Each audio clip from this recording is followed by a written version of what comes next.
Vous avez sans doute, comme moi, beaucoup autour de vous, de personnes qui sont dans des situations compliquées, dans des situations de souffrance.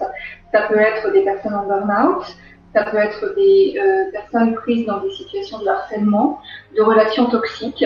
Et le nombre que l'on peut constater autour de nous interpelle. Beaucoup de personnes n'ont pas fait forcément de lien entre ces situations difficiles et leur hypersensibilité.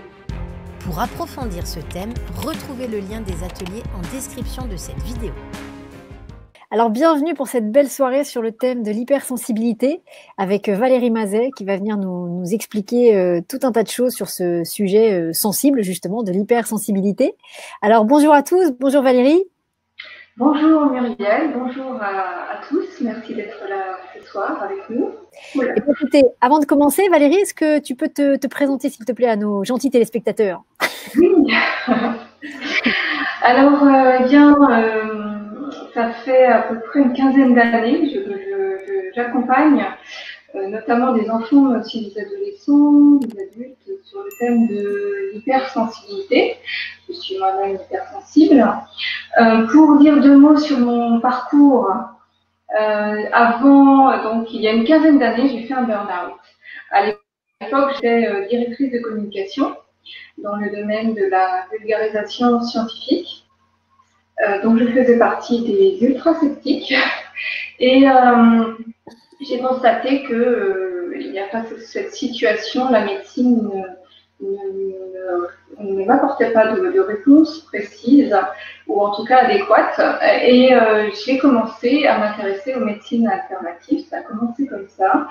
Et au final, j'ai opéré un virage à 180 degrés des sciences vers une exploration. Là, j'étais partie pour bien 15 ans d'exploration des différents savoirs ancestraux à travers la planète.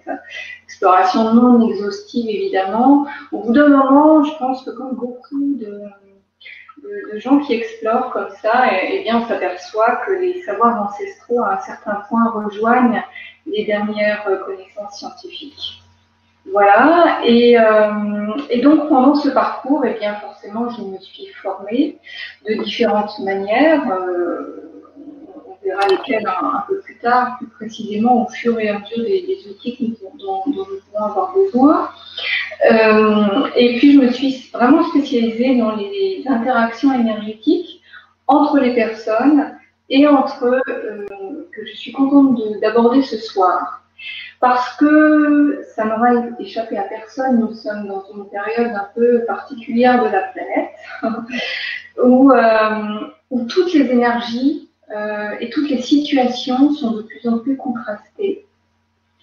Et vous avez sans doute, comme moi, beaucoup autour de vous, je vous appelle à partager ça dans le chat si c'est le cas, de personnes qui sont dans des situations compliquées, dans des situations de souffrance. Ça peut être des personnes en burn-out, ça peut être des personnes prises dans des situations de harcèlement, de relations toxiques. Et le nombre que l'on peut constater autour de nous interpelle. Et pour travailler avec des personnes hypersensibles, et pour travailler sur le sujet moi-même, puisque je suis hypersensible, donc j'ai pu explorer à fond le sujet, eh bien, je constate que beaucoup de personnes n'ont pas fait forcément de lien entre ces situations difficiles et leur hypersensibilité.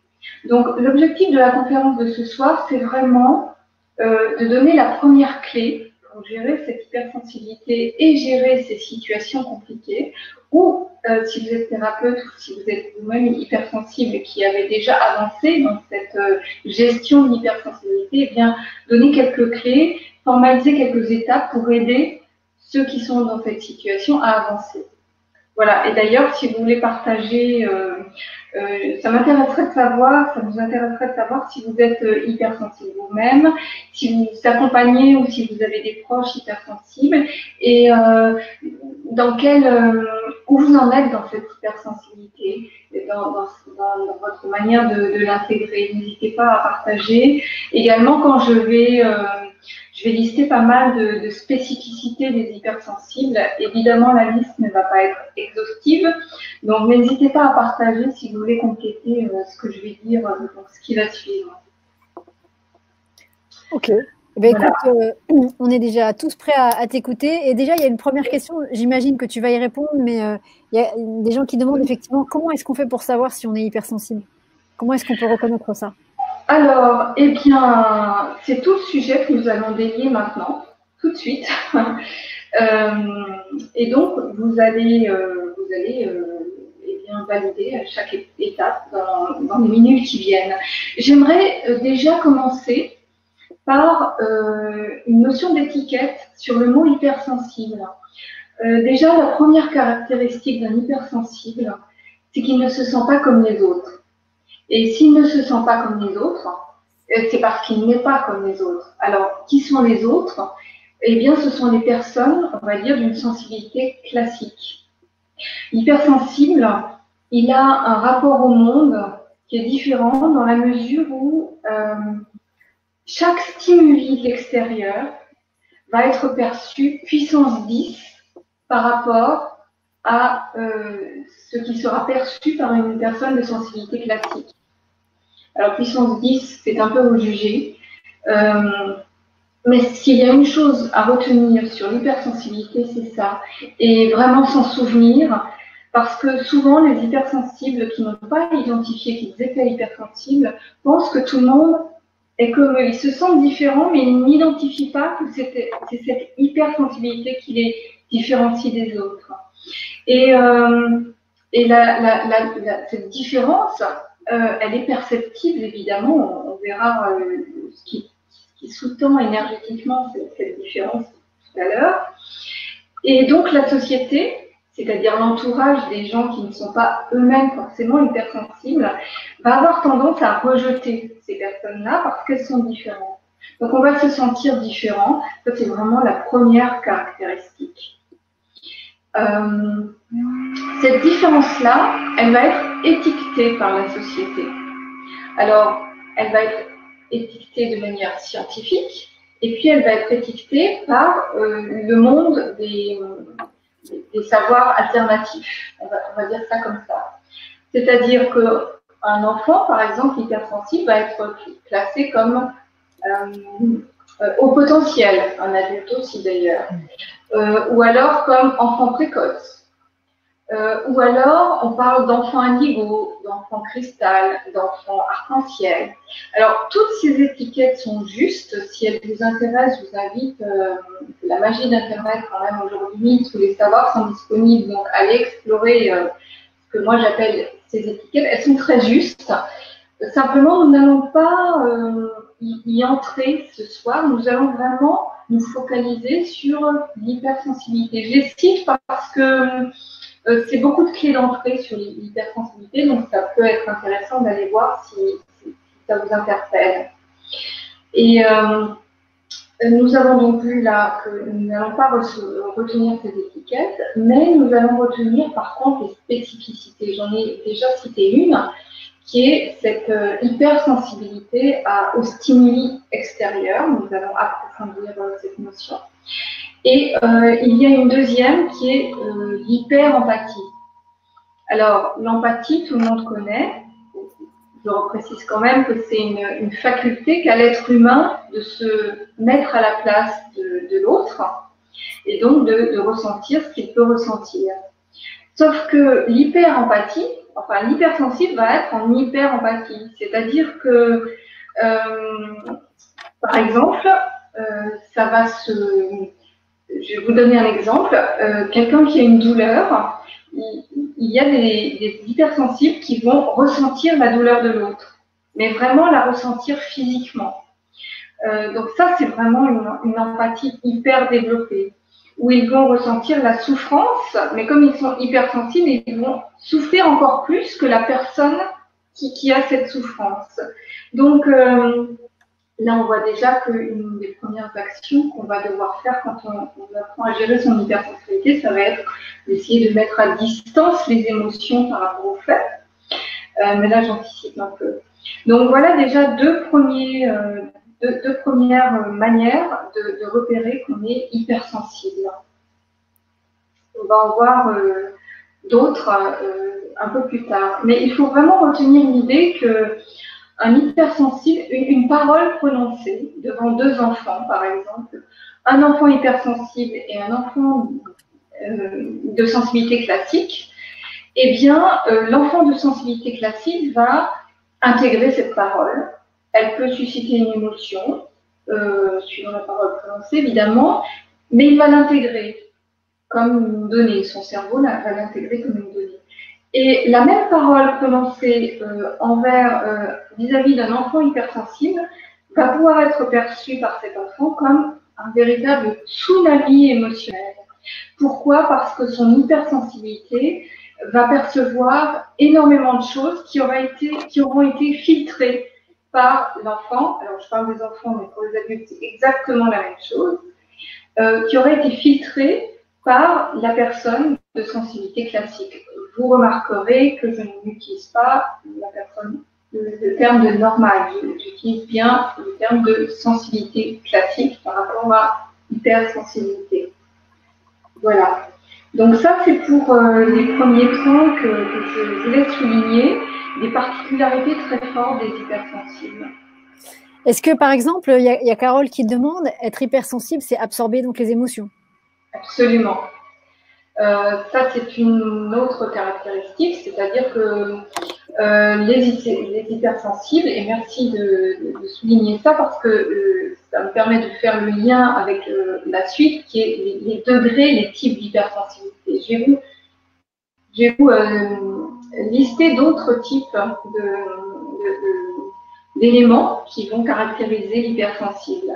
Donc, on a effectivement cette faculté d'absorber les émotions, cette faculté qui est, soyons honnêtes, un véritable boulet pour les hypersensibles, qui vont devoir apprendre à gérer, mais qui est une faculté néanmoins. Alors, vous avez ça, oui.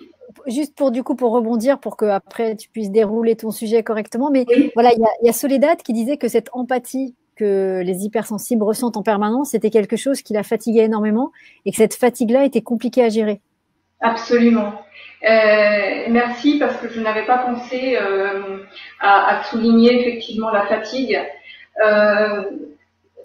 Les hypersensibles passent leur temps à essayer de gérer ce qui finalement est reçu comme une agression parce que l'hypersensibilité fait que tout est perçu comme une agression du monde extérieur.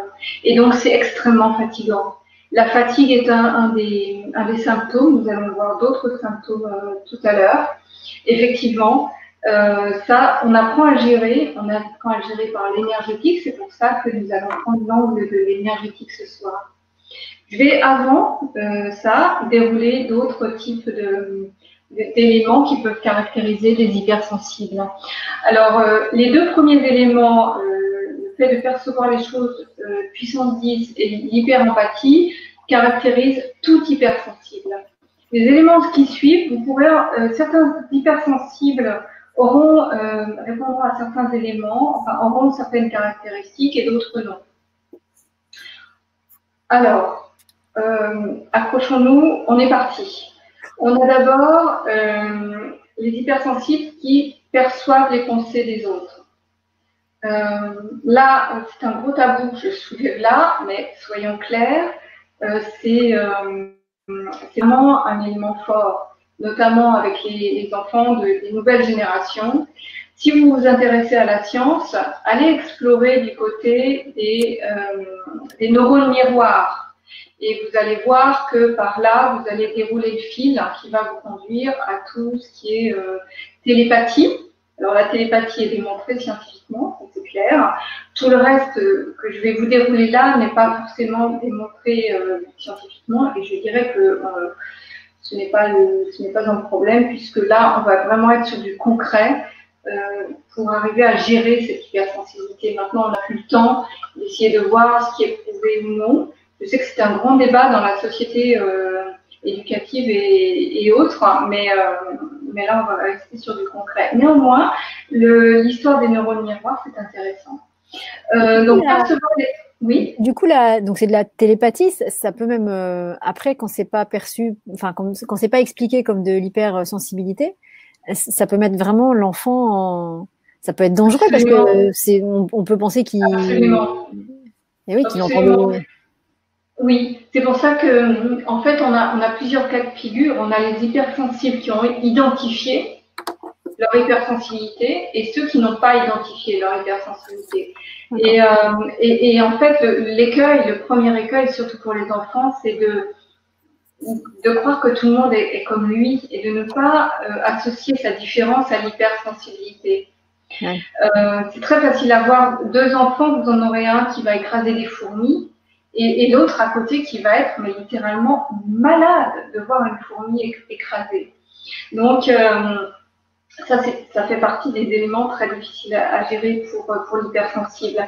Pour revenir sur le fait de percevoir les pensées, il y a plusieurs manières de les percevoir. Vous avez l'hypersensible qui va les percevoir. Nous reviendrons après sur le fait de l'identifier ou pas. Et puis, vous avez l'hypersensible qui va entendre les pensées. Et ça, c'est encore plus déstabilisant parce qu'il va les entendre comme il entend là les paroles que nous prononçons, c'est-à-dire qu'il va physiquement les entendre. Et ça va être très difficile pour lui, surtout au départ, surtout s'il ne rencontre pas sur son chemin quelqu'un qui met des mots là-dessus, de différencier, de faire ces allers-retours entre ce qu'il entend dans le monde de la physique réelle, que nous percevons dans notre société comme réelle, et qu'il entend dans des perceptions plus subtiles, on va dire ça comme ça. Et donc, à un moment donné, heureusement, la plupart des hypersensibles vont rencontrer quelqu'un sur leur chemin qui va leur tendre la main, ou un miroir, en quelque sorte, qui va les amener à, voilà, surtout aujourd'hui, où les savoirs se sont vraiment propagés, ne serait-ce que par ce genre de conférences. Donc, en général, un hypersensible va avoir cette chance-là. Donc là, on a déjà vu le fait de percevoir les pensées. On comprend bien la difficulté, que ce soit un enfant avec un professeur ou un petit camarade, que ce soit une personne qui est dans le cadre professionnel et qui est en face de son chef ou de son collègue. Lorsqu'on lui parle, lui, il va percevoir, la personne va percevoir ce qu'on lui dit, et si on lui ment, ou s'il y a des médisances, il va les percevoir en même temps. Donc, il va avoir les deux infos superposées. Et là, qu'est-ce qu'il va faire? Soit il aura identifié son hypersensibilité, et là, il va se dire, bon, qu'est-ce que je fais là? Il me dit ça, il pense le contraire. Je lui dis pas, qu'est-ce que je prends comme... Bon, bref, il va se poser des questions. Il va très vite comprendre que s'il veut survivre dans la société actuelle, qui est une société de compétition, qui se dirige vers une société de collaboration, heureusement, mais pour l'instant, on est encore dans la compétition, au moins pour quelque temps, il va devoir fermer ses facultés. Il va les mettre sous le tapis, par mesure de survie. Et c'est comme ça qu'on va voir les autres spécificités, mais toutes ces spécificités qui sont en fait super puissances, des super capacités, des hypersensibles, vont être mises sous le tapis par mesure de protection. Donc on a entendre les pensées, on peut voir les énergies, ce sont les clairvoyants. On perçoit les choses qui vont arriver, c'est-à-dire qu'on a une capacité à naviguer dans le temps ou qui ont pu arriver. On perçoit les choses à distance, c'est la vision à distance. Donc chaque hypersensible, suivant son hypersensibilité, va avoir l'un ou l'autre de ces éléments. Et bien sûr, tout hypersensible va être hypersensible physiquement. Alors l'hypersensibilité physique, ça va donner des enfants qui vont être hypersensibles à l'énergie des lieux, mais au sens physique du terme. C'est-à-dire que si l'enfant hypersensible à son lit positionné au-dessus d'une faille ou d'une veine d'eau, lui va réagir et surréagir. D'ailleurs, les géobiologues savent que la plupart du temps, quand on les appelle, eh bien, ils ont affaire à des hypersensibles. Donc, cette hypersensibilité, elle va se traduire par des intolérances alimentaires, parce que l'hypersensible va être hypersensible à tous les produits chimiques qui vont pouvoir être injectés. Là, on a pléthore ces dernières décennies. Et lui va réagir. Il va être hypersensible. Je pense que tout le monde a noté l'explosion des enfants asthmatiques ces dernières années, et des adultes asthmatiques. Alors certes, on a la pollution qui crée des dommages, je pense, enfin, beaucoup de gens pensent sous-estimer, je ne sais pas, peu importe. La pollution est de toute façon délétère, mais normalement, notre organisme a la faculté de s'adapter à peu près à n'importe quelle circonstance.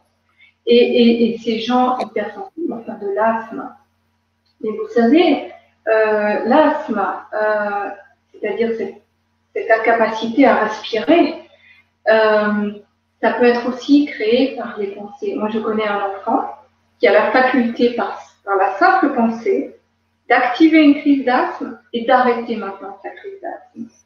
Donc, quand vous avez des enfants avec des crises d'asthme, bon, évidemment, j'invite tout le monde à bien maintenir les traitements parce qu'aujourd'hui, on ne prend pas le risque, surtout pour des enfants, d'arrêter un traitement qui va les aider à respirer, malgré tous les effets secondaires qu'il peut y avoir.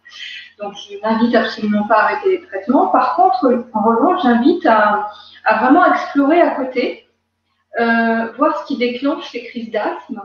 Et vous constaterez que si vous amenez l'enfant à exprimer, à faire le lien entre ses pensées, ses stress et les crises d'asthme, on peut avoir une nette progression dans la gestion des crises, tout en gardant les traitements tant que c'est utile.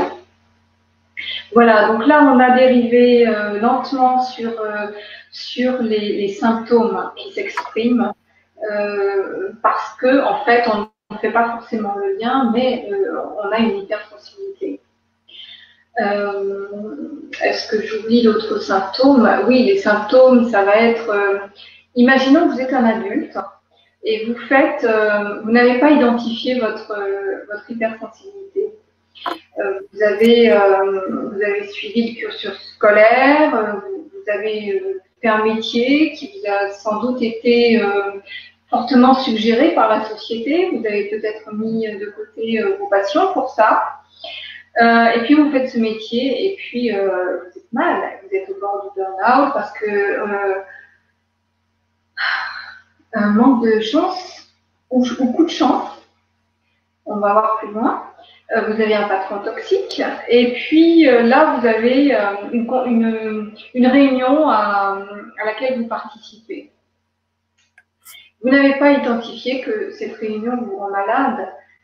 Avant même d'y aller, vous avez mal au ventre, vous déclenchez, pour certains ça va être la gorge parce que le chakra de la gorge va se fermer en mesure de sauvegarde, l'estomac qui se tord, beaucoup de problèmes de digestion, ça peut aller très loin, ça peut aller jusqu'au cancer. Si on n'identifie pas, loin de moi l'idée de vouloir dramatiser, je ne fais que relater là tous les cas que j'ai pu observer, y compris le mien. Et donc, à un moment donné, le corps va réagir. C'est-à-dire qu'on va arriver dans la réunion, la salle de réunion, toutes les personnes vont être là, et l'hypersensible, là, il va devoir gérer les paroles qu'il a prononcées, mais en même temps qu'il prononce ces paroles, il va devoir gérer toutes les réactions des personnes. Alors, il va gérer les paroles prononcées, mais il va gérer aussi, puisque notre cerveau est capable de gérer plus de 40 000 informations en parallèle par seconde. Il va gérer toutes ces informations-là, mais elles vont le mettre en stress. C'est-à-dire qu'il va percevoir les pensées, il va percevoir les pensées négatives, voir les pensées hostiles des autres personnes, et toute cette flambée d'informations va lui arriver. Donc, celui qui aura avancé dans la gestion de son hypersensibilité, dans la reconnaissance de son hypersensibilité, va à peu près arriver à gérer ça. Celui qui n'aura pas eu l'occasion d'avancer sur ce territoire-là ne va pas identifier tout ça. Et donc, il va se prendre un tsunami énergétique qui va le mettre en vrac. Et on a comme ça des burn-out à foison. Je veux bien vous témoigner pour me conforter dans cette idée, à moins que je me trouve au centre d'un carrefour avec plein de gens qui font des burn-out juste autour de moi, mais honnêtement, c'est vraiment prégnant. Et donc là, tu m'interromps, Muriel, s'il y a des témoignages, sinon j'embraye sur le fond du sujet, à savoir l'angle énergétique. Les hypersensibles, en général, vont se trouver dans des situations de harcèlement. Je parle du harcèlement parce que j'ai accompagné des enfants qui se sont fait harceler. Les situations sont d'une extrême violence. Je l'ai souligné tout à l'heure. Je l'ai souligné en début en disant que effectivement on est dans une période où les contrastes augmentent. Mais les situations de harcèlement sont d'une extrême violence. Je parle du harcèlement à l'école. Ça peut simplement être déjà des moqueries qui vont être prises comme un tsunami par les hypersensibles, mais on a des situations de harcèlement chez les enfants d'aujourd'hui qui sont à un niveau de violence qui ne devrait pas être toléré par notre société. Et j'ai eu l'occasion ces dernières années de discuter avec des directions de collèges et des communautés éducatives qui me disaient qu'ils n'arrivaient plus à faire intégrer aux enfants qui avaient des comportements de cette violence-là, la différence entre ce qui pouvait être fait, ce qui ne devait pas être fait. Donc, on a des situations difficiles. Donc, aujourd'hui, l'urgence pour ces situations-là, les personnes qui sont engluées dans ces situations-là, c'est de comprendre que certes, elles sont victimes dans cette situation-là, mais que chaque épreuve qui nous est envoyée est à la mesure de notre puissance. Et donc, c'est à nous de reprendre notre propre pouvoir. Et on a ce pouvoir-là. Parce que pourquoi les gens, les hypersensibles, vont se faire harceler? Pourquoi ils vont avoir tendance à être englués dans des relations toxiques? Pourquoi ils vont se retrouver, s'ils ont échappé à tout ça pendant leur enfance, dans des situations professionnelles ou familiales où ils vont de toute façon devoir affronter ça? Alors, on a plusieurs plans. On a le plan énergétique, on a le plan spirituel. Sur le plan énergétique, l'hypersensible a une hyper-force. C'est qu'il a une énergie vitale extraordinaire. Et il a une capacité innée à aller puiser, par exemple dans la terre, sa force vitale. Et cette force vitale, il la rayonne naturellement. Tout le monde n'a pas la chance d'avoir cette force vitale. Donc, ce qui est perçu, l'hypersensibilité, qui pourrait être identifié comme une fragilité, parce que notre société n'aime pas les faibles, pour parler de manière un peu crue, c'est en fait une force extraordinaire que l'on a tendance à enfouir, et on va venir sur les capacités que les hypersensibles ont. Et comment on enfouit ces capacités, on est très mal armé pour avancer dans ces situations. Et la plupart des enfants qui sont hypersensibles, qui sont identifiés comme précoces, avec tout ce qu'on leur met comme fardeau supplémentaire, précoce égale dans l'inconscient collectif plus intelligent, donc tu dois réussir à l'école. Non, ça ne se passe pas comme ça. La plupart des enfants hypersensibles qui ne sont pas suffisamment accompagnés finissent en échec scolaire. Pourquoi? Parce qu'ils ont des facultés, et je vais vous donner un exemple que j'ai pu observer, ils ont des facultés qui ne sont pas adaptés aux consignes rigides demandées dans le cursus scolaire actuel. Et je vais vous donner un exemple très précis. C'était un garçon, c'est pas un petit garçon puisqu'il était, il était au collège en 3e. Donc, pour nos amis belges ou québécois, on a 14-15 ans, 16 ans en fonction des cursus quand on est dans ce niveau-là en France. Et c'était un garçon qui était, il était dans les premiers de la classe, jamais premier. Il avait largement les facultés d'être premier de la classe. Il évitait parce que premier de la classe, c'était quand même connoté et il se faisait déjà harceler. Donc voilà, mais il était passionné de physique. Et il avait une manière d'aborder les problèmes de physique qui faisait qu'il les résolvait, enfin, il résolvait les problèmes de physique par son propre cheminement en un quart d'heure, alors que c'était des problèmes qui, par la voie classique utilisée dans les cours physiques, prenaient au moins 3 quarts d'heure. Il avait systématiquement juste et il avait systématiquement un zéro parce qu'il ne répondait pas à la consigne de départ. Il ne rentrait pas dans le cadre. Et donc, qu'est-ce qui s'est passé? Ce garçon, il a été complètement dégoûté à vie de la physique, des maths, des sciences de la vie, qui étaient vraiment ses passions. Bon, il s'en est bien sorti autrement, mais il est sorti des cadres. Et donc, je pense que quand on s'intéresse au sujet, on tombe très vite sur l'information que les écoles alternatives sont en train d'exploser en volume. Et ces écoles alternatives sont adaptées à ces hypersensibles parce que, eh bien, elles sont axées sur la bienveillance et sur les capacités de chaque élève, de chaque enfant ou adolescent. Et donc, là, les enfants, les adolescents qui étaient en échec scolaire vont pouvoir développer leurs facultés, vont pouvoir rencontrer de la bienveillance.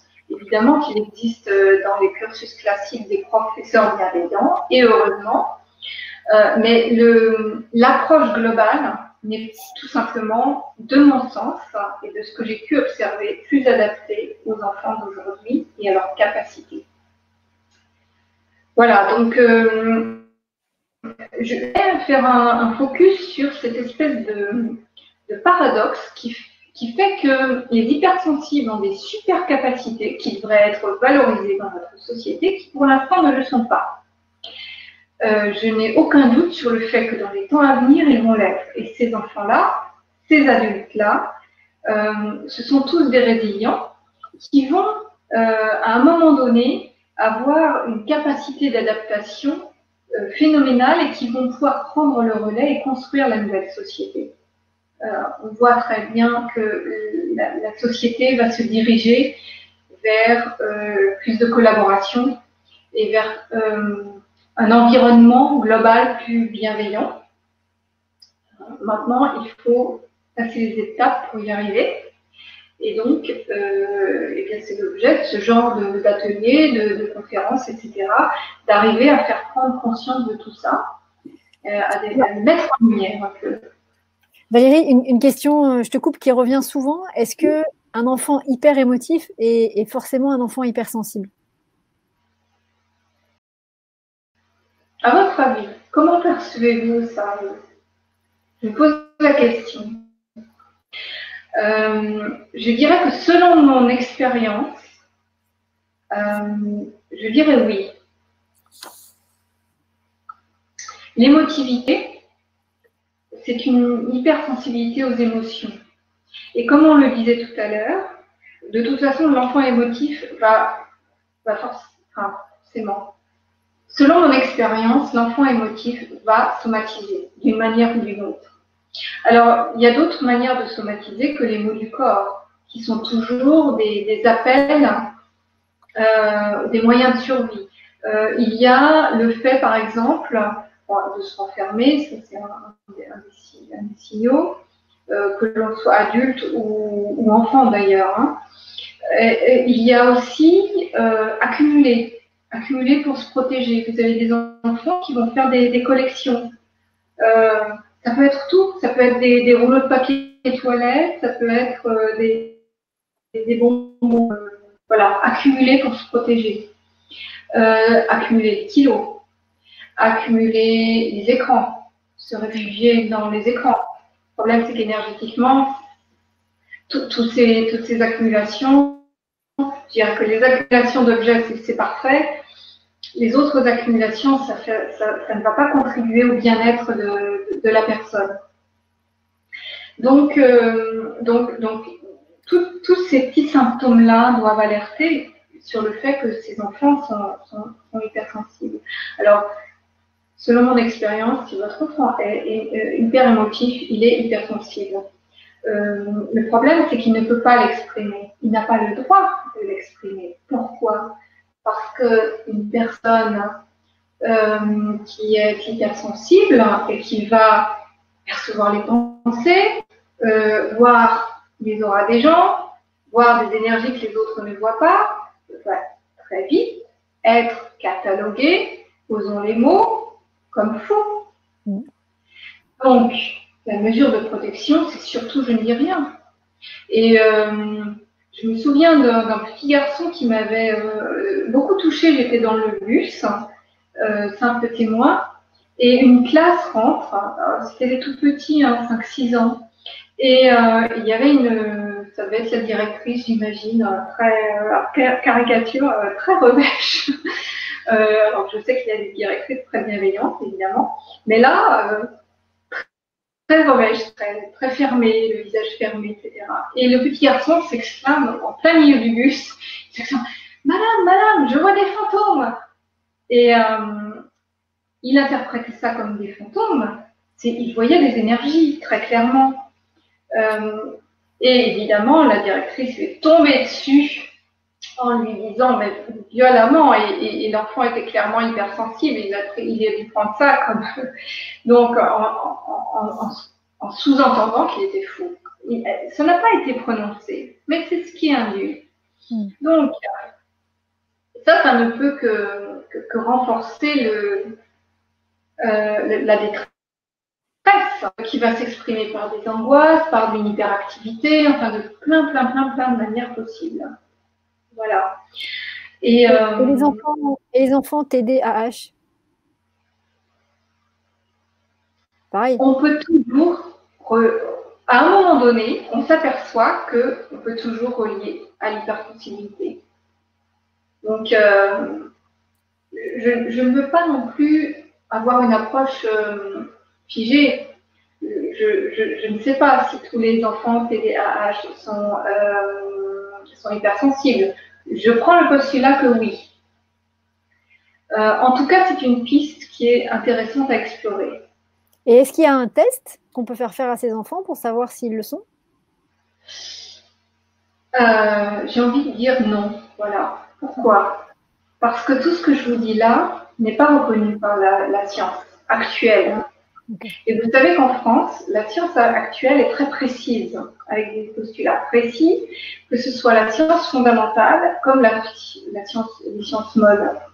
Donc, d'autre part, moi j'ai d'expérience un petit problème avec les étiquettes, c'est que quand un enfant va être classifié, alors ça va beaucoup le rassurer, parce que je suis différent, mais ça a un mot, c'est TDAH, c'est précoce, etc. Mais ça va lui mettre un poids supplémentaire. Pourquoi? Parce que dans notre conception française, héritée de Descartes, nous avons tendance à tout ramener à l'intellectuel. Donc cet enfant, il va faire une batterie de tests, mais des tests, rien que le mot test. Le mot test, on va tester quoi? Donc,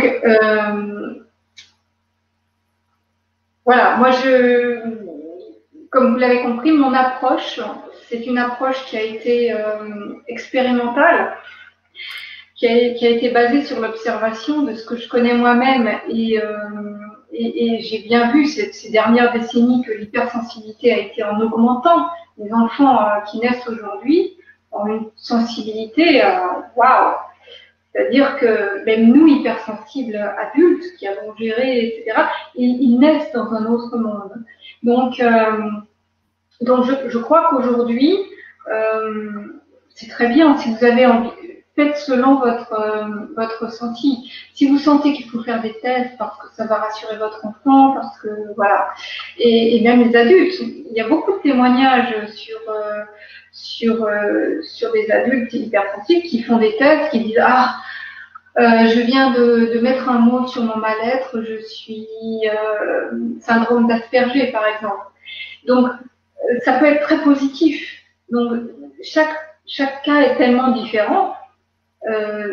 Si vous sentez qu'il faut faire un test, faites-le. Si vous ne le sentez pas, ne le faites pas. Il y a une dame qui parle du test une dame qui est thérapeute qui parle du test de Hélène Aron. Est-ce que tu connais? Non, je ne connais pas ce test. Je suis intéressée d'en savoir plus. J'irai voir ce que c'est. Mais vous l'aurez compris, je ne suis pas très test. Je l'ai été à un moment donné avec mes enfants et j'ai vu les comment dirais-je, les conséquences sur un enfant hypersensible, c'est-à-dire que quand vous rentrez dans un test, vous rentrez dans des cases. Quand vous rentrez dans des cases, dans la société en tout cas telle que moi je l'ai vécue, vous rentrez dans des cursus. Et quand vous rentrez dans des cursus, vous rentrez dans des cases et dans des processus et dans des tests et on n'en finit plus. Et l'enfant finit par être fortement déstabilisé. C'est pour ça que j'ai été explorer, moi, plutôt l'énergétique pure. Et là, on y vient. C'est-à-dire que j'ai vraiment été au fond du fond, derrière le miroir, en me disant, c'est pas possible, j'ai énormément exploré. Et à un moment donné, quand on ne trouve aucune réponse, parce qu'on peut faire des tests, c'est très bien les tests, mais à un moment donné, il faut agir. Quand vous voyez un enfant qui fait une crise d'asthme et que vous sentez que même quand il est sous assistance respiratoire, ça va pas. Là, il faut aller chercher. On est poussé à aller chercher autre chose. Alors, ce que j'ai fait, c'est que je suis allée chercher dans les interactions énergétiques. Et en fait, il y a une bonne clé qui est de prendre conscience des interactions énergétiques entre un hypersensible, qu'il soit enfant, adolescent, adulte, etc. De toute façon, ça se fait en parallèle de tous les tests que l'on peut faire, et le monde extérieur. L'enfant ou la personne hypersensible a cette faculté de rayonner, j'ai commencé à en parler tout à l'heure, et cette force vitale qui émane, puisque vous savez, si vous suivez ces conférences, les conférences du canal de l'âme, je pense que vous avez déjà intégré tout ça, vous le savez, vous le vivez. On émane des fréquences, puisque tout est fréquence dans l'univers. J'ai beaucoup étudié ça parce que quand j'étais dans l'univers scientifique, j'étais dans les vulgarisations des sciences de l'univers. Donc j'ai pu, pendant de nombreuses années, étudier ça pour pouvoir mettre ça après en regard avec ce que je trouvais de l'autre côté, si je puis dire, c'est-à-dire de l'autre côté du spectre, du côté des approches de type méditation, des approches de type énergétique, des approches de type gestion thérapeutique alternative pour gérer les intolérances. Pour ma part, ma formation, c'était sur la méthode JMV, il en existe d'autres. Donc, ces approches énergétiques, elles ont une puissance très forte, c'est-à-dire qu'elles vont au-delà du miroir. Qu'est-ce que j'entends par là? C'est qu'on va se concentrer sur les ressentis, sur le corps, parce que le corps est la clé d'entrée. C'est pour ça que quand on fait un burn-out, c'est le corps qui réagit. Quand l'esprit, quand le mental ne veut pas lâcher, le corps, lui, il lâche, parce qu'il sait que c'est une mesure de sauvegarde. Et quand le corps lâche, c'est une mesure de sauvegarde, c'est une mesure de survie, contrairement à ce qu'on peut croire de prime abord. C'est contre-intuitif, mais un corps qui réagit, qui se baptise, qui lâche, un dos qui casse, etc., c'est une mesure de survie qui est trouvée par notre système. Et donc, qu'est-ce qui va se passer entre, c'est très connu et très identifié dans les relations toxiques, par exemple. Souvent, on ne fait pas le lien avec l'hypersensibilité, mais la personne, il y a toujours un bourreau et une victime perçue dans des relations toxiques. La victime va avoir une capacité, une puissance, une force vitale en elle qui va émaner naturellement. C'est un peu comme un phare énergétique qui va attirer les personnes qui n'ont pas cette capacité-là, pour différentes raisons. Et les personnes qui n'ont pas, on a évoqué la fatigue tout à l'heure, je pense que chacun a déjà vécu ça. On discute avec une personne, une discussion qui n'est pas polémique, qui est tout à fait neutre, et on ressort de la discussion, mais alors on est épuisé, lessivé. On s'est fait phagocyter notre énergie, mais c'est, je dirais dans 99% des cas, voire 99,9% des cas, inconscient des deux côtés. Donc l'hypersensible, à force de vivre cette situation, à un moment donné, il va percuter, il va se dire attends là, je ne peux plus, il faut que je fasse quelque chose, il va commencer à l'explorer partout, où il peut trouver des thérapeutes, ou sur internet, ou dans le livre, enfin il va se débrouiller pour dire là maintenant je ne peux plus, il faut que je fasse quelque chose. Et à un moment, on percute en disant mais c'est à moi de reprendre mon propre pouvoir et de poser mes limites. Et souvent, l'hypersensible, il ne sait pas poser les limites parce qu'il a aussi une image extrêmement dégradée de lui-même, qui est l'image que lui renvoie la société. Et pour résumer, l'hypersensible égale fragile, égale faible, etc. Du coup, est-ce que ça peut amener au fait que, parce qu'il y a beaucoup de témoignages en ce sens, de dire que pour se protéger de cette hypersensibilité, en fait, on a tendance à s'isoler un petit peu? Absolument. C'est un moyen de protection. Alors, on va s'isoler. Vous avez vu le nombre d'ados qui s'isolent derrière les écrans? Je crois que ça même ce phénomène a un nom, j'ai oublié lequel. Mais même les adultes, vous avez vu comment on se fait alpaguer facilement par les nouvelles technologies. C'est une forme d'isolement, s'isoler dans sa chambre, mais c'est aussi des mesures de sauvegarde. Je ne veux pas faire un focus sur les éléments négatifs, mais dans des situations de harcèlement, ça peut être une véritable mesure de survie de s'isoler. C'est pas facile. Moi, j'ai observé des situations d'une extrême violence et d'une intensité dramatique que j'ai trouvé vraiment extrême. Et il suffit d'aller sur Internet pour trouver les témoignages des parents, des adolescents qui n'ont pas réussi à survivre à ces situations. Donc, on a toute une palette comme ça, de la petite moquerie au phagocytage, si je puis dire, énergétique. Elle est très, très, très, très large. Les cas sont très, très, très variés. Ce que j'essaie de faire là, c'est de dresser un tableau global qui est une véritable prise de conscience des liens de cause à effet, et qui souvent ne sont pas faits. Et est-ce que du coup, il y a Soledad qui posait une question tout à l'heure, mais peut-être ça peut parler à certaines personnes. Est-ce que quand on est hypersensible, est-ce que c'est une bonne idée de travailler au service des autres? Ou est-ce qu'il ne vaut mieux pas faire des boulots, avoir un travail où justement on soit peut-être moins dans l'aide à l'autre pour moins se faire, quand on n'est pas compris, quand on n'est pas reconnu comme hypersensible? Absolument. Ouais. C'est une excellente question parce que c'est la question que tout hypersensible finit par se poser à un moment donné. Et donc, pour y répondre, pour vous donner mon regard sur cette question, je propose de déjà voir les capacités cachées. Parce que là, la question, elle sous-tend effectivement, quand on est hypersensible, donc on est sensible aux énergies, donc on se prend toutes les énergies, et donc on tombe très facilement. On parle maintenant, l'expression est courante, bien qu'elle ne soit encore une fois pas reconnue par la science occidentale, donc la société, mais on parle aujourd'hui de vibrations. Donc, les vibrations, ce sont des fréquences qui sont émises. Et chaque personne émet des vibrations. Et chaque objet émet des vibrations. Et donc, l'hypersensible va être bombardé de vibrations. Alors, la personne de sensibilité classique aussi, simplement, elle, ça ne va pas l'impacter.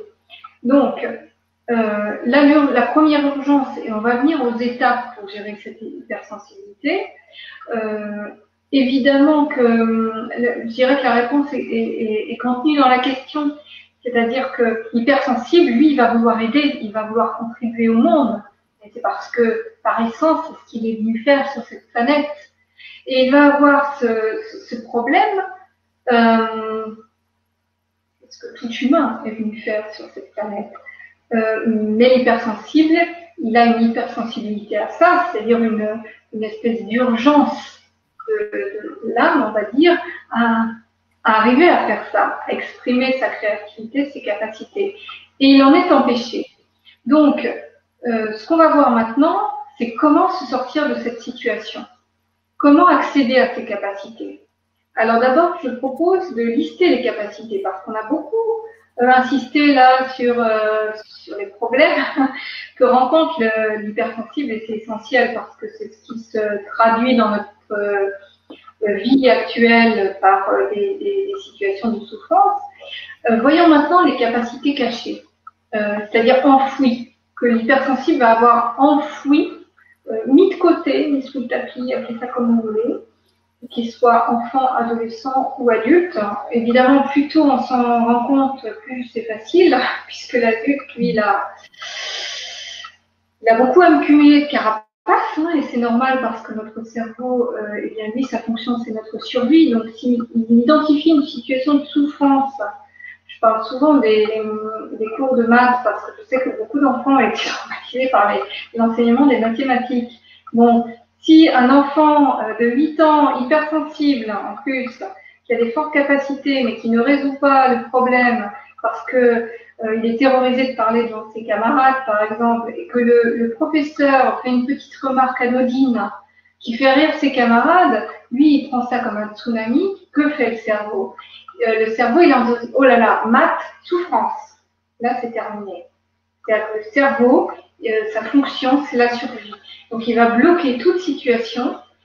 Donc, dès que l'enfant va être devant un exercice de maths, panique totale, blanc total, panique, échec. Je n'en veux plus parce que c'est une situation de souffrance. C'est mémorisé par ses cellules, par son cerveau, de cette manière-là.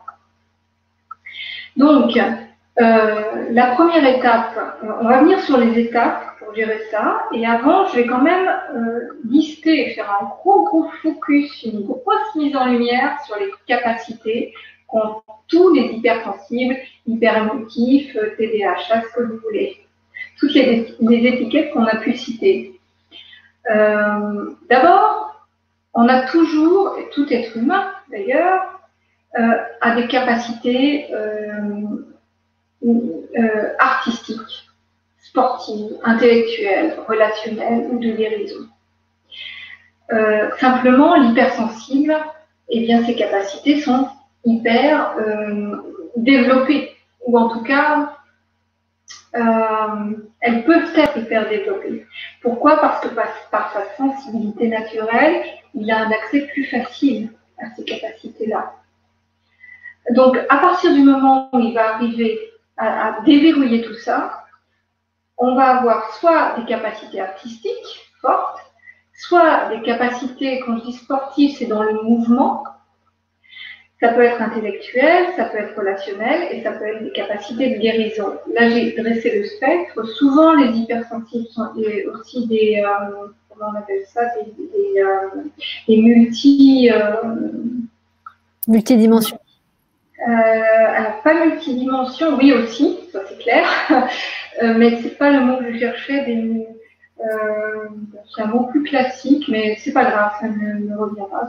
C'est peut-être pas indispensable de le signaler, je ne sais pas. En tout cas, on a des multicapacités.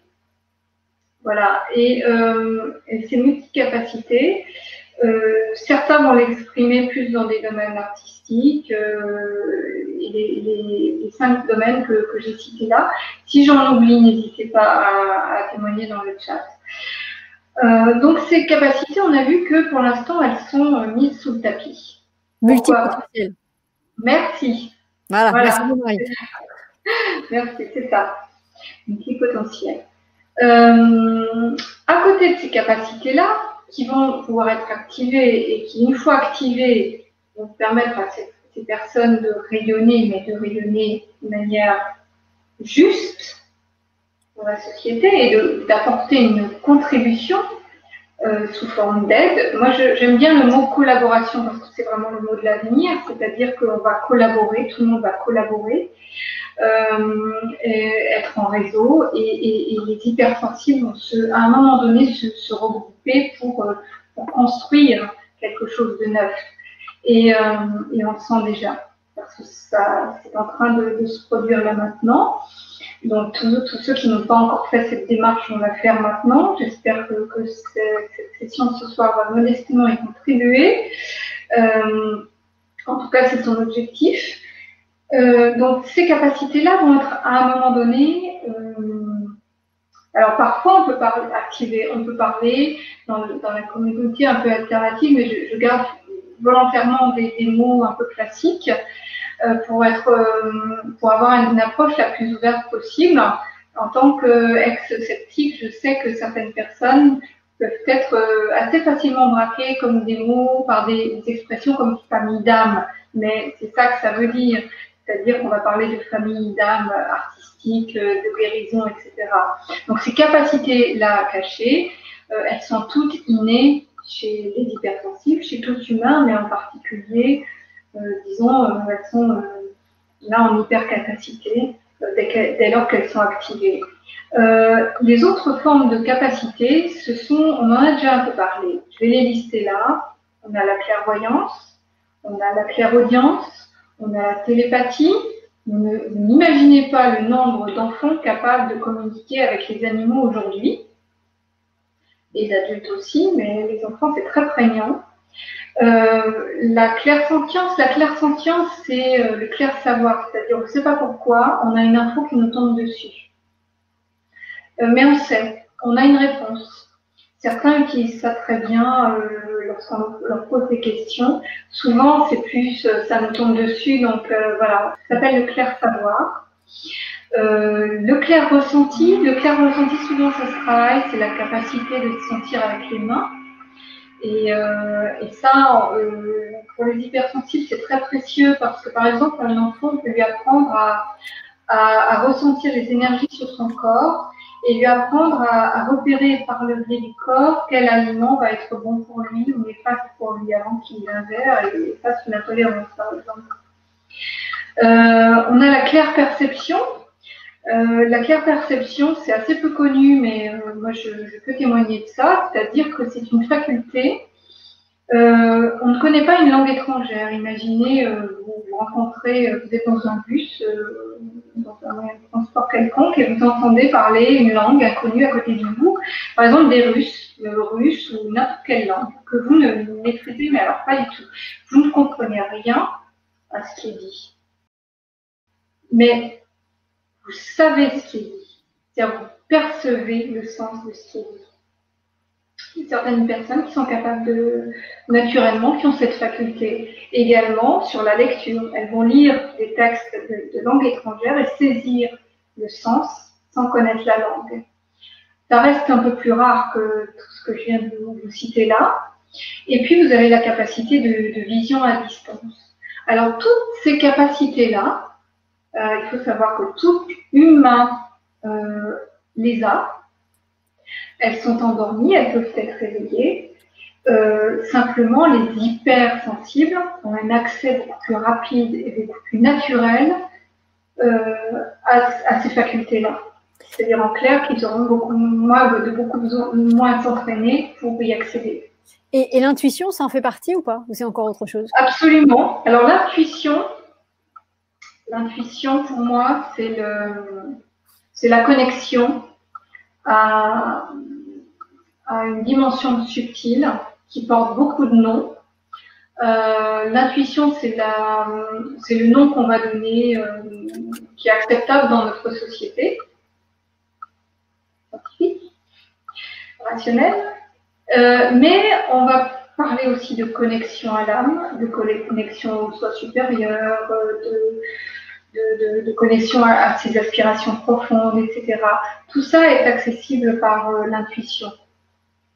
Et effectivement, merci de souligner parce que je ne l'avais pas listé. Or, c'est en plus vraiment l'intuition qu'on va utiliser dans toutes nos pratiques, dans les ateliers dont je parlerai un peu plus tard. Et une autre faculté qu'a l'humain, c'est l'imagination. Alors, il faut savoir que l'imagination, elle est considérée comme une faculté de rêver. Imaginez. Images, on se crée des images dans la tête. On peut en faire une autre interprétation. Si on utilise par exemple les connaissances actuelles en sciences fondamentales, en physique quantique pour ceux qui s'intéressent, on pourra assez facilement aboutir à l'idée ou au postulat que l'imagination est une faculté qu'a l'esprit humain d'aller dans des univers parallèles qu'il crée lui-même ou dont il est observateur. Par essence, ce qu'il imagine existe, puisqu'il le perçoit. Oui, c'est ce qu'une fois un monsieur m'avait dit. On parlait de cinéma et de films de science-fiction et il disait on ne peut rien créer qui n'existe déjà. Oui, je suis assez en phase avec, dans mes perceptions avec ce qui vient d'être dit là, ce que tu viens de dire. Ouais. D'accord. Ça me semble très juste. Voilà, donc l'imagination, et tu parlais de dimension tout à l'heure, oui, bien sûr, l'imagination, c'est la clé qui va permettre d'entrer dans différentes dimensions.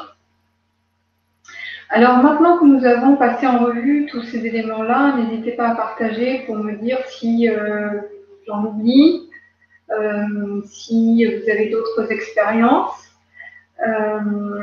Alors, je propose maintenant, oui. Par exemple, là, tu as une question, enfin une remarque qui dit, voilà, la difficulté pour un hypersensible est de distinguer la voix de l'intuition des pensées d'autrui ou des vibrations environnantes. Absolument. C'est terriblement difficile. Moi, la manière dont j'ai géré ça, c'est par la méditation, premièrement. Et comme dans l'environnement de tous les jours, c'est difficile au milieu d'un supermarché ou d'une salle de classe ou d'une salle de réunion de rentrer en méditation, j'ai trouvé un autre outil qui est la gestion par les ressentis du corps. Et là, on rentre dans le pratico-pratique. Je vais vous donner là des outils que moi je trouve très puissants, que j'ai utilisés pour moi, j'ai utilisé pour accompagner et qui vont vous permettre, c'est un peu les outils qu'on pourrait appeler SOS hypersensible ou situation d'hypersensibilité. Donc voilà, je vais vous donner déjà les étapes pour sortir de ces situations et arriver à enfin gérer cette hypersensibilité. La première étape, c'est celle qu'on fait là. Et heureusement, il y a ce replay, donc on peut revoir ça quand on veut. Donc j'espère que d'autres personnes, même si vous êtes déjà nombreux ce soir, se connecteront en continu pour qu'il y ait vraiment une démarche qui se fasse dans ce sens. C'est la prise de conscience. La prise de conscience du fait que l'hypersensibilité est au cœur de plein de situations que nous vivons.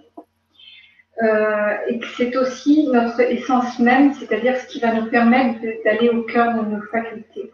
Donc cette prise de conscience-là, elle est essentielle. Ça, c'est la clé numéro 1, c'est l'étape numéro 1. Et si vous accompagnez des enfants, là je m'adresse aux thérapeutes éventuels qui suivent cette conférence, je sais que vous êtes nombreux là. On est nombreux à suivre aussi les conférences organisées par le canal de l'âme.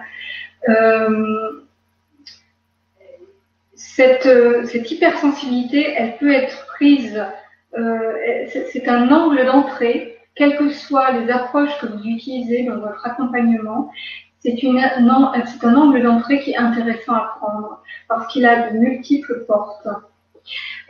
Donc voilà la clé numéro 1, prise de conscience.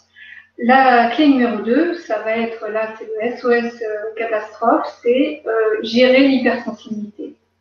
Alors, la meilleure pratique que je connaisse, déjà les meilleures pratiques ce sont les plus simples, celles qu'on peut faire partout, c'est passer par le corps. Ça veut dire, d'abord, je vais vous inviter à télécharger, alors c'est pas quelque chose que je fais naturellement, hein, mais à télécharger une appli, qui est une appli gratuite et développée dans une excellente énergie qui s'appelle Respire Relax, qu'on trouve sur tout smartphone, appareil intelligent, etc. Respire Relax, c'est ça? Respi, comme respiration, Respi Relax. Okay. Et pour ceux qui ne pourront pas la télécharger ou qui ne voudront pas la télécharger, je vais donner l'équivalent avec un simple stylo. Mais cette application, elle est toute simple, mais c'est là qu'elle est géniale. Elle va vous donner, vous avez une petite bille que vous allez suivre des yeux et qui va vous donner le rythme de la fréquence cardiaque. C'est ce qu'on appelle la cohérence cardiaque. Ça veut dire quoi? Ça veut dire que vous allez suivre et vous pouvez programmer 1 minute, 2 minutes, 3 minutes jusqu'à plusieurs minutes. Faire ça chaque jour en exercice ou faire ça en SOS. Par exemple, vous êtes à l'école, au collège, au lycée, dans votre environnement de travail, grosse panique, que vous êtes en vrac énergétiquement, désolé, mais vous foncez aux toilettes. En général, c'est le seul lieu où on peut être un peu tranquille, mais ça, c'est vraiment dans les cas extrêmes. Vous sortez votre appli ou votre stylo et vous faites ces exercices de respiration. Pourquoi? Parce que respirer avec le rythme de votre cœur, ce que va vous aider à faire cette appli, ça va vous permettre de faire retomber la pression. Ça, c'est la première chose à faire, passer par le corps, par les respirations. Et l'avantage de l'appli, c'est que quand vous suivez la bille, ça oblige votre mental à se concentrer sur quelque chose de très précis. Ça marchera aussi avec une bougie, par exemple, mais c'est moins efficace. Là, c'est vraiment génial. Désolée, je fais la promo d'une appli. C'est vraiment pas mon style, mais là, c'est un outil puissant. Et sinon, eh bien, vous prenez votre stylo et vous suivez la pointe des yeux. Et là, on descend tranquillement sur 5 secondes d'expiration, puis d'inspiration quand on monte, ça fait.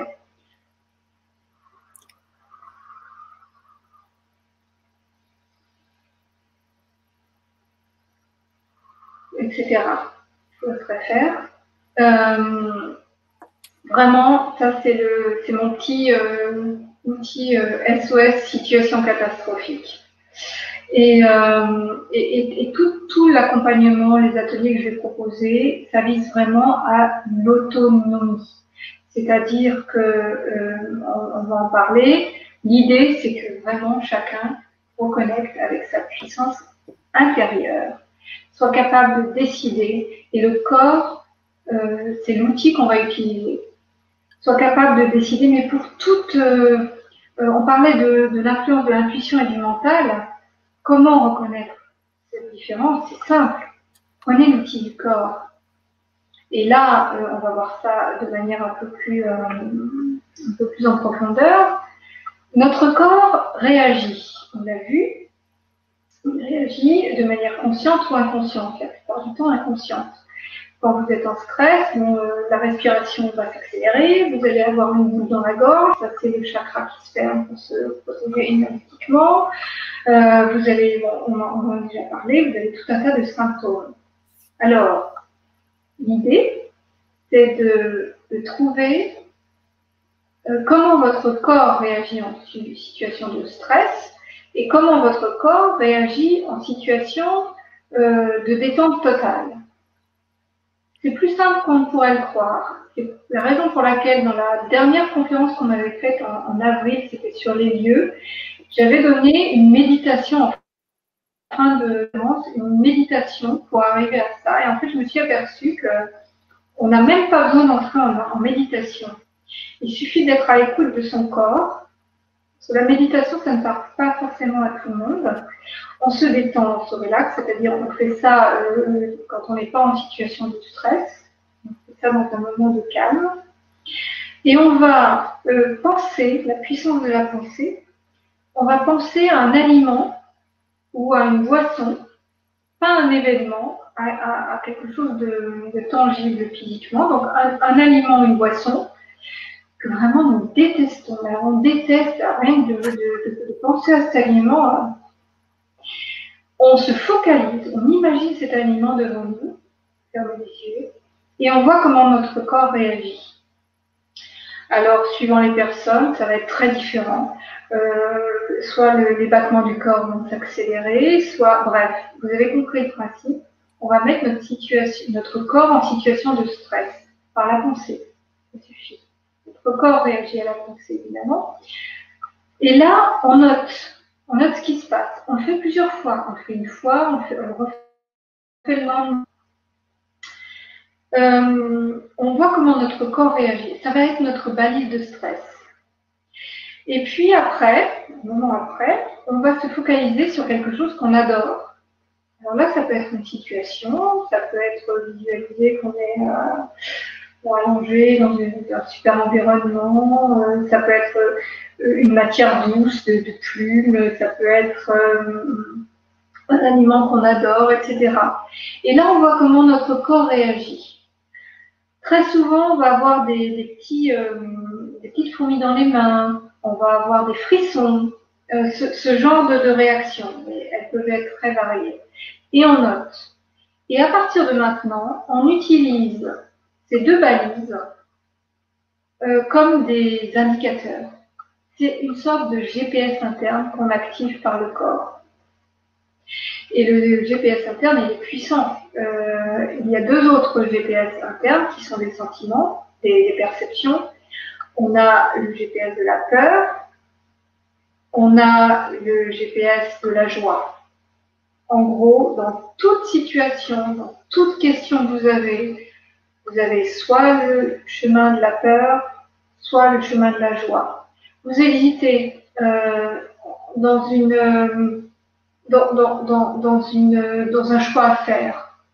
Est-ce que ce choix-là, c'est le choix de la peur ou de la joie? Ce choix-là, c'est le choix de la peur ou de la joie? Qu'est-ce qui me met en joie?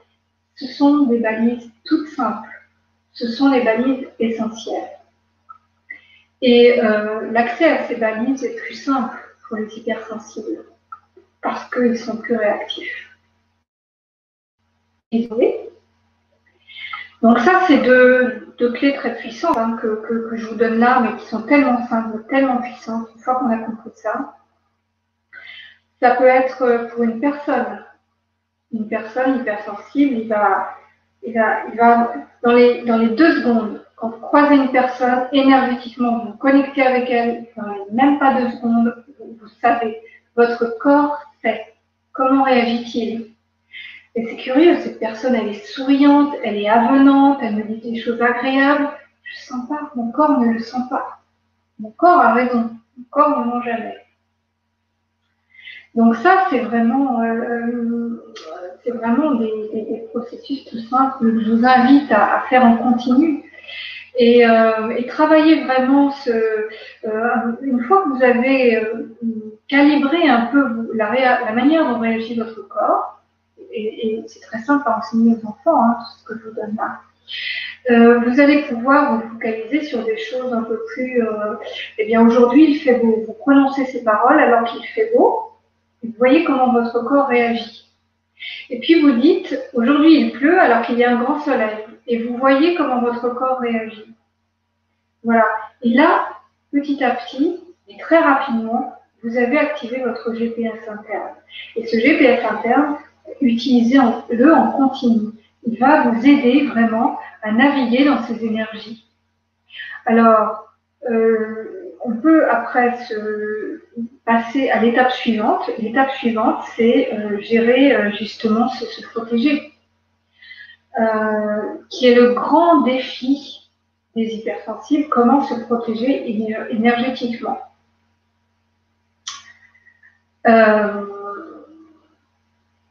Alors là, je vais vous donner une méthode dont on sous-estime complètement la puissance et la capacité. Et là, c'est la puissance de la pensée, la puissance de l'imagination.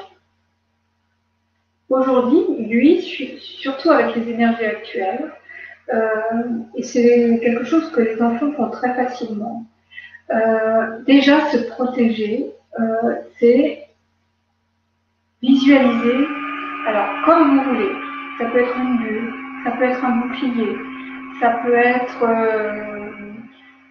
une carapace, ça peut être une immense bulle en cristal. Vous visualisez ça tout autour de vous. Utilisez la puissance de la visualisation. Même si vous n'êtes pas en méditation, ça fonctionne. Alors après, peu importe que ce soit un placebo, que ce soit une méthode Coué, que ce soit effectivement une énergie que vous placez autour de vous, peu importe, elle fonctionnera à partir du moment où vous activez la puissance de votre intention.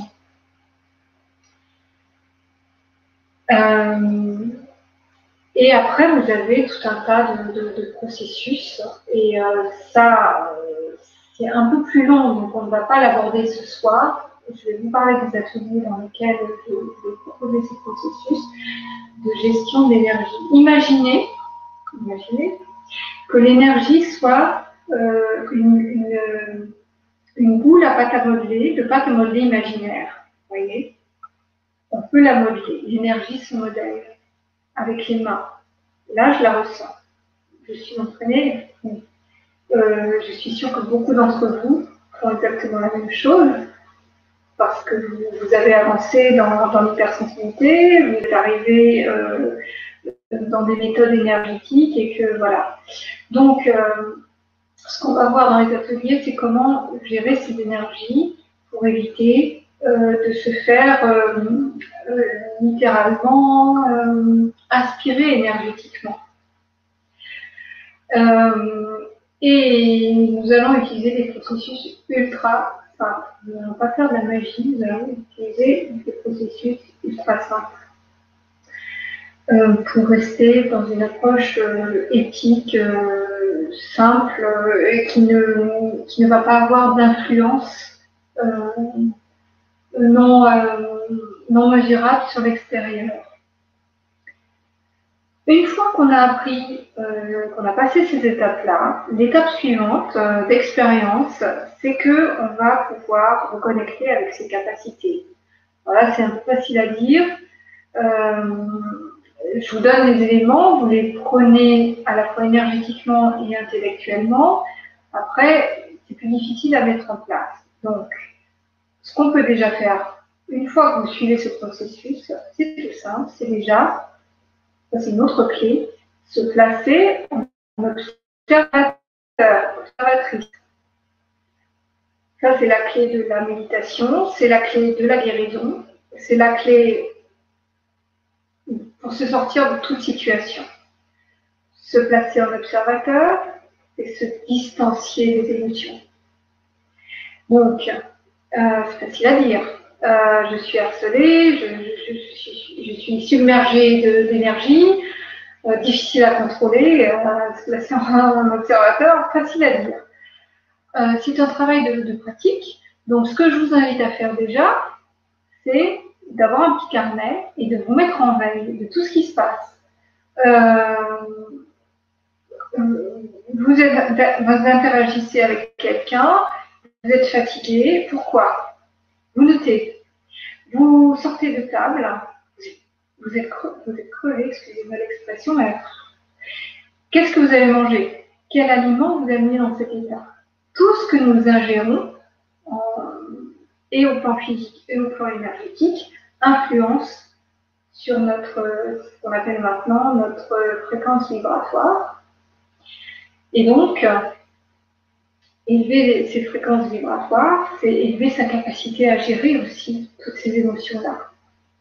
Donc, je vous invite vraiment à noter tout ça. Déjà, si vous avez déjà des approches méditatives ou si vous êtes déjà avancé dans les énergies, c'est facile pour vous d'intégrer tous ces éléments-là dans une sorte de processus. Et une fois qu'on va arriver à se mettre dans une situation où on commence à reprendre le pouvoir sur nous-mêmes, sur les relations que nous avons avec les gens, les lieux, les différentes énergies, alors on va pouvoir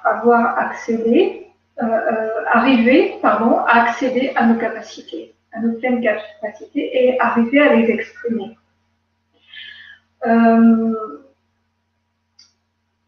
Et on va découvrir, qui vont être les 3 clés des ateliers que je vais vous proposer, la puissance de l'intention,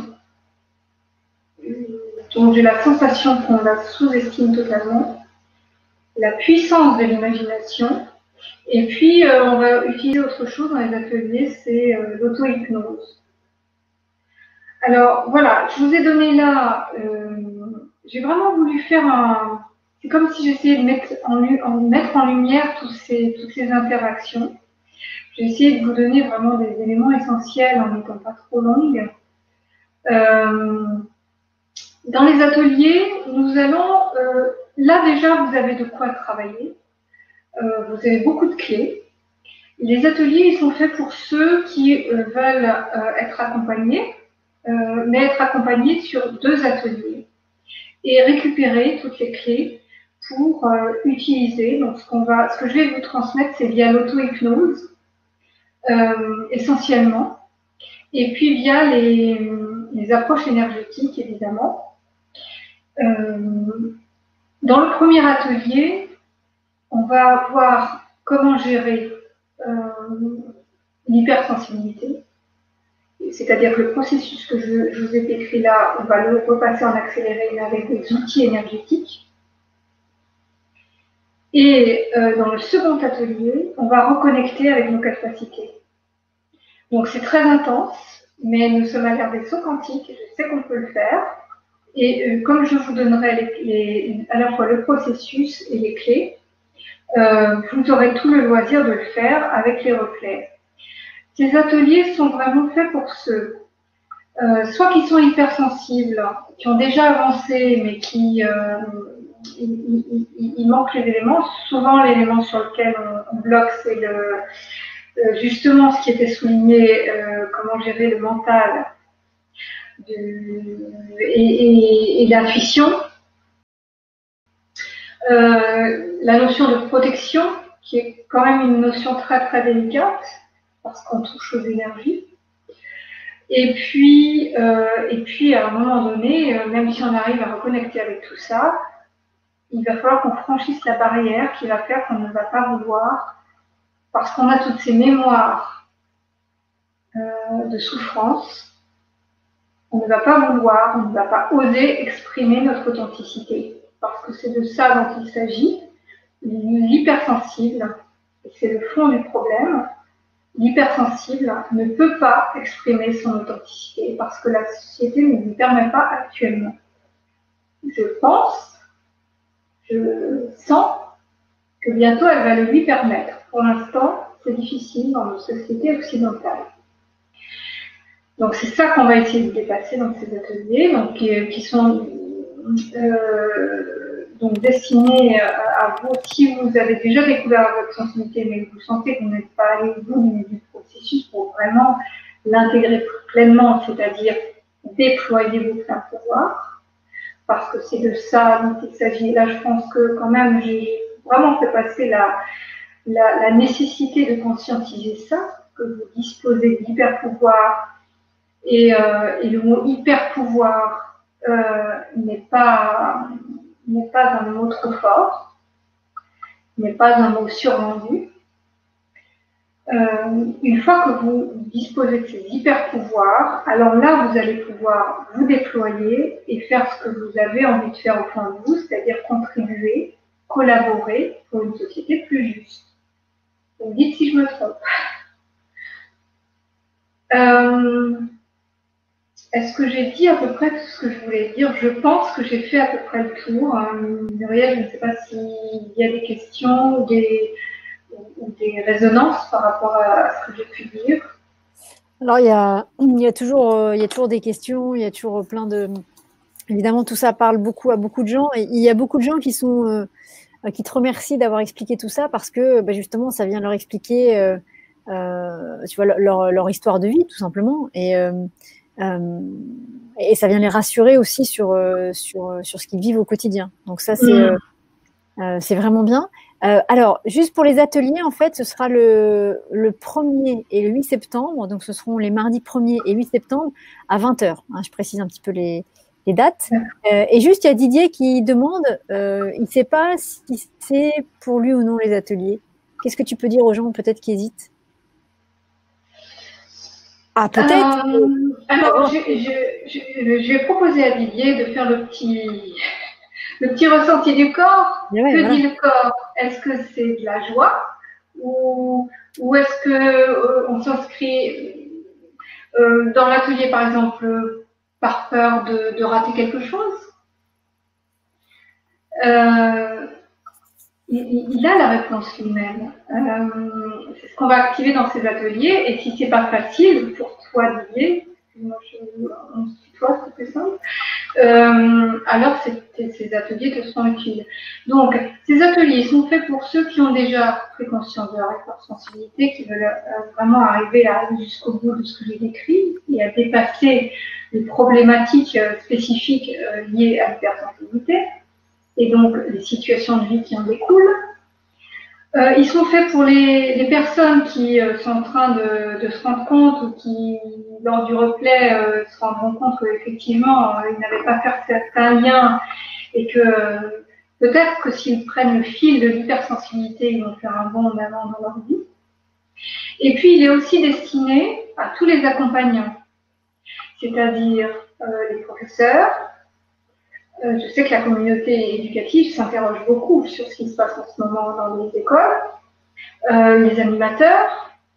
Si vous êtes là, c'est que vous avez une sensibilité, donc vous avez la capacité à accompagner ces gens-là, c'est-à-dire nous, c'est-à-dire les hypersensibles.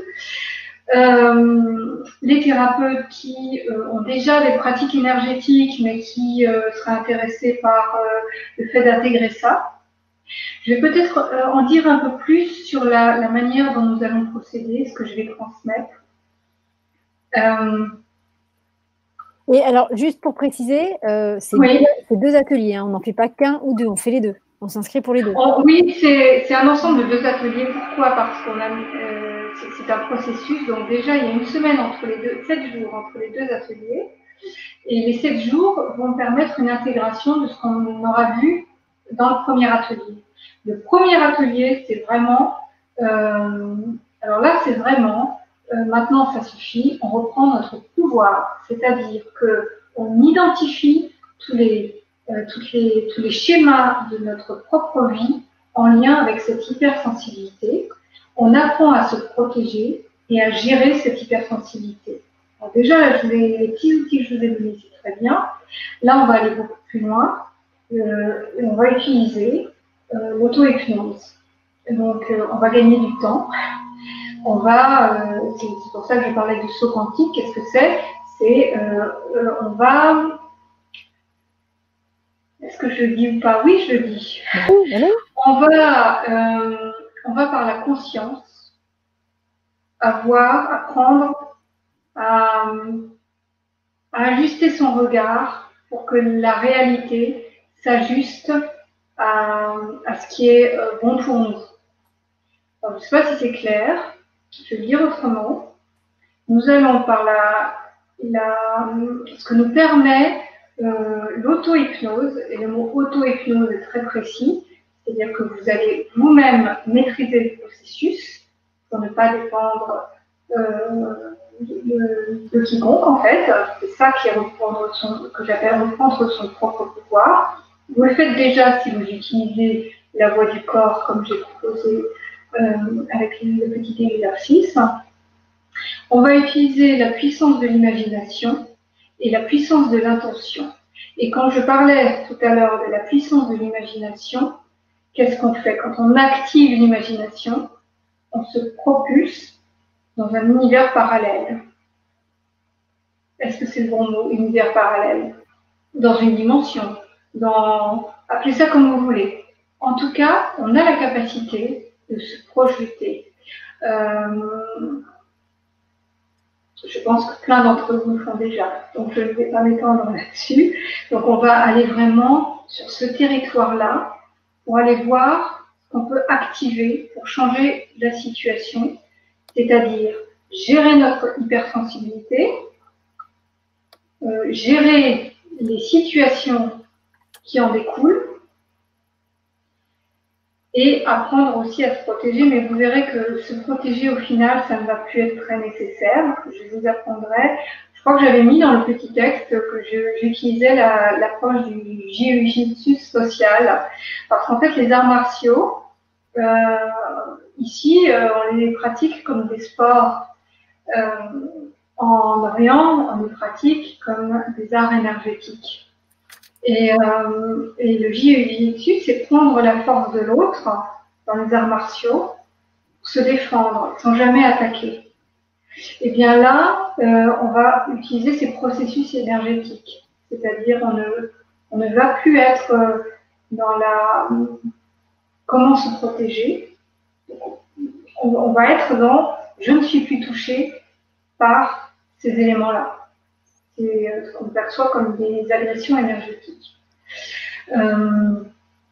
Voilà. C'est pas toujours facile à expliquer avec des mots, c'est très clair dans ma tête, j'espère que c'est clair pour vous, mais on va vraiment plonger dans le pratique par l'énergétique, par la méditation, par l'auto-hypnose. Voilà, ça c'est pour le premier atelier. Et le second atelier, vous avez la capacité à vous connecter vous-même sans être embêté par le mental. Et il y a des moyens très simples de dissocier le mental. Je vous ai donné le principal. Vous pouvez dissocier la peur de la joie et passer par le corps pour ce faire. On va utiliser ça pour vraiment arriver à ce que vous ressortiez avec une claire conscience de ses capacités et une capacité à les activer. Et pour ceux qui accompagnent les hypersensibles, je donne tout le processus que j'ai mis au point avec, de manière empirique, ce qui a le mieux marché pour moi, et tout ce que j'ai pu au fil de toutes ces années observer et mettre en pratique pour essayer de gérer comme je pouvais à l'époque cette hypersensibilité. Ok. Et donc, est-ce qu'en deux ateliers, on ne gère pas l'hypersensibilité, si? Par contre, on a les outils pour mieux la gérer au quotidien. Absolument. Moi, je prends le pari qu'on arrive. Alors, tout dépend d'où on part, évidemment, mais on peut aller très vite parce qu'on prend des outils très simples. Des simples outils comme là, dès demain, dès ce soir, vous allez pouvoir télécharger le petit outil que je vous ai donné. J'espère que vous avez pu noter le petit processus que j'ai donné, les différentes étapes, prise de conscience, les respirations, la manière d'activer son GPS interne et la manière de veiller à toutes ces pensées et à toutes les interactions que l'on peut voir et son influence sur le corps. Rien qu'avec ça, vous allez déjà progresser avant le premier atelier. Et qu'est-ce qu'on fait dans ces ateliers? On prend le raccourci et par la puissance de l'imagination, on va directement taper au niveau de la conscience et de l'énergétique. Et après, les choses se mettent en place, on va dire, sur un temps dont je prends le pari que c'est un temps court. Ok. Oui, je réfléchis, je suis en train de me demander, alors ça c'est très bien, c'est le mental qui dit, est-ce que je ne suis pas en train de survendre les capacités des hypersensibles à gérer leur hypersensibilité? Non. Non, la réponse est non.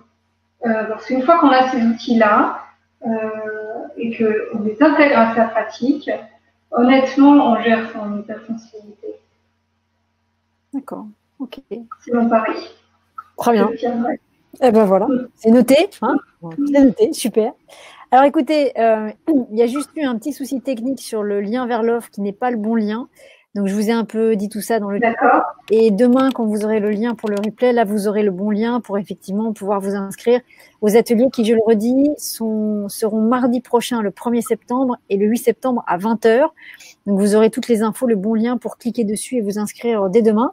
En sachant que là, évidemment, Valérie nous a tout bien expliqué, tout bien détaillé. Donc normalement, on va tous s'inscrire et on sera tous là pour bien apprendre à gérer tout ça et pour ensuite l'intégrer à notre quotidien et puis le diffuser peut-être autour de nous. C'est aussi ça le but. Voilà, ça c'est bien. Le transmettre. Ça, ce serait vraiment l'idée. Hein. Génial. Absolument. Super. Eh bien, écoute Valérie, je te remercie infiniment pour cette conférence. Il y a beaucoup de personnes qui te remercient également. Je crois que tout le monde ne peut pas l'écrire, mais ça a inspiré beaucoup de monde et ça a permis d'éclaircir, j'ai l'impression, beaucoup de choses chez les personnes qui sont hypersensibles. Et du coup, effectivement, même je vois pour moi, hein, qui suis novice dans ce thème-là, bah, ça permet d'éclairer des situations avec des gens où on peut se dire, tiens, en fait, effectivement, peut-être que ces personnes-là sont hypersensibles et que du coup, il faut les écouter et les différemment, enfin, avec un regard, ça permet d'expliquer, de comprendre mieux le comportement de certaines personnes. Et ça, c'est chouette, c'est super chouette. Donc, merci infiniment à toi. Merci à vous d'être là. Merci à vous tous d'avoir passé la soirée avec nous. Et puis donc demain, vous aurez le lien, une fois de plus, avec le replay et avec le bon lien d'inscription pour les ateliers. Et on vous attend nombreux, donc mardi 1er et mardi 8 septembre à 20h pour explorer tout ça. Et Valérie, j'ai envie de te donner le mot de la fin. Qu'est-ce que tu auras envie de nous dire pour clôturer cette belle soirée sur ce beau sujet, pour qu'on fasse de beaux rêves cette nuit? Eh bien, qu'en fait, tout ça, cette hypersensibilité, elle va vous ouvrir, que vous avez peut-être considéré, j'improvise là, que vous avez peut-être considéré comme un véritable boulet, même inconsciemment, parce que vous avez cumulé des situations difficiles. Il faut savoir que c'est une super chance, en fait, et que c'est ce que j'ai essayé de faire passer ce soir. J'espère que j'ai vraiment fait passer. Et cette super chance, déjà avec toutes les clés que je vous ai données là, vous avez dès aujourd'hui la capacité de rebondir et d'activer votre puissance personnelle. Alors n'hésitez pas, allez-y. Génial. Allez-y. Bonne soirée à tous. Merci infiniment à toi Valérie. Merci Muriel. Avec grand plaisir. Merci à tous. Au revoir. Au revoir.